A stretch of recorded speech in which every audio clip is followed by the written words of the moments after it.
Mtu kwa sababu sijui huyo ndio anamchana. Mimi alikuwa pale anaitana hivi. Mimi unajua lugha hata sielewi. Good people, are you ready? You are? Thank you very much. We are here at the current hospital.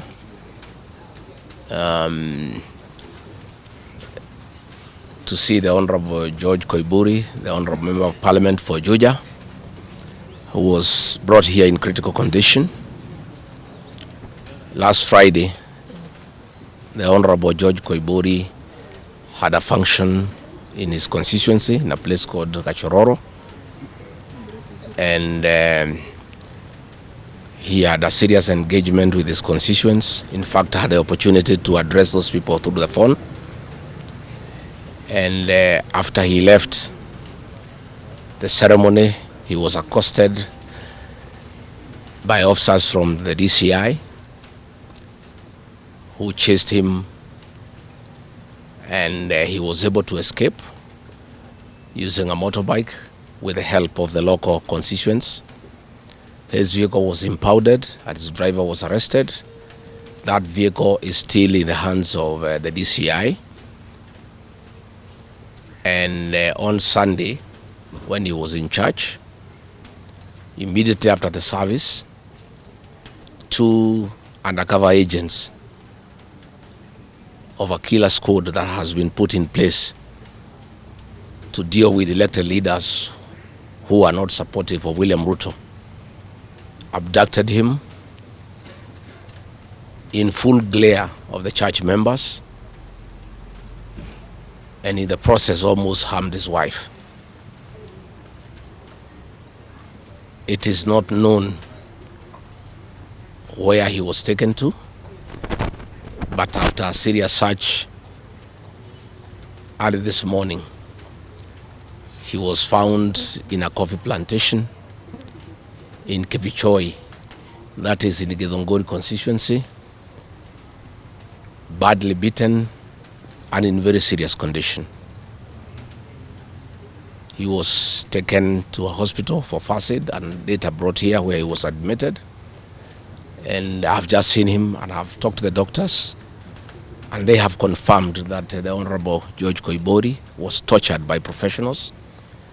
He has serious soft tissue injuries. This is torture normally done by professionals. He has lost his voice, and the doctors are working round the clock to restore his vocal cords. And the Honorable Koimburi has been able to communicate through writing because he is not able to speak. That some chemical was administered through inhalation, and the doctors have told us that preliminary investigations confirm that that chemical has interfered with his vocal cords. The doctors have assured us they are doing everything within their power to make sure that he is out of danger. They have taken blood and urine samples to private laboratories, different ones, so that they can establish what could have happened in matters poisoning. You remember last weekend I said that a special squad had been set aside and now we have confirmation that President William Ruto, CS for Interior Kipchumba Murkomen, and the Deputy Inspector General, Mr. Eliud Langat, all from the Kalenjin community, have put up a squad to deal with leaders who are opposed to this regime. The Honorable Kipchumba Murkomen has sent a message to us through common friends that his appointment to the Ministry of Interior is to make sure that William Ruto is re-elected as president and to deal with anybody who can stop that objective. Officers from the National Police Service has confirmed to us that a special squad of 20 police officers from the Nandi sub-ethnic community are the ones behind the abduction of George Koimburi, and they are the ones that were deployed in Kakamega to target the Honorable John Methu and Karungo Athangwa. Specifically, there were about 300 police officers who were deployed in Kakamega, but 20 police officers from the Nandi sub-ethnic community under the direct command of the Deputy Inspector General, Eliud Langat, and reporting to Kipchumba Murkomen and William Ruto, had been assigned to harm the senator for Nyandarua and the senator for Kiambu because of their vocal stand against this regime. Let me say that I want to appeal to the international community to rescue this country. William Ruto has become a very vengeful dictator, and his activities are similar to the one by Dr. Dada and Mobutu Sese Seko. And the level of impunity in this country, if the international community does not come through for the people of Kenya, we are going to have not just killings, but maiming of elected leaders. What has happened to the Honorable Koimburi is a very deliberate attempt by William Ruto, Kipchumba Murkomen, and Langat to scare leaders who speak out. It is meant to scare them. It is meant to sell them fear so that they can stop agitating for the liberation of this great republic. And I want to say that William Ruto must know it is these leaders, it is not these leaders who are against his rule. It is the people of Kenya. These leaders are simply articulating what the people of Kenya are saying. And even if he targets these leaders to kill them, to maim them, he cannot do the same to each and every Kenyan. And I want to tell him to stop spreading the narrative that the rebellion against him is coming from the people of Mount Kenya region. This rebellion is across the country, from Western Kenya, Coast Province, Northeastern, Nyanza, including his native North Rift and South Rift. Members of the Kalenjin community are also up in arms because of the misuse of public resources, mismanagement of the economy, and the fact that there is no work going on in this country. So let me appeal to the international community to take a great interest in what is happening in Kenya. And we have seen what is happening in the neighboring countries, in Tanzania, the suppression of civil society, and all those things are stemming from here in Kenya. William Ruto has become intolerant. He cannot take criticism.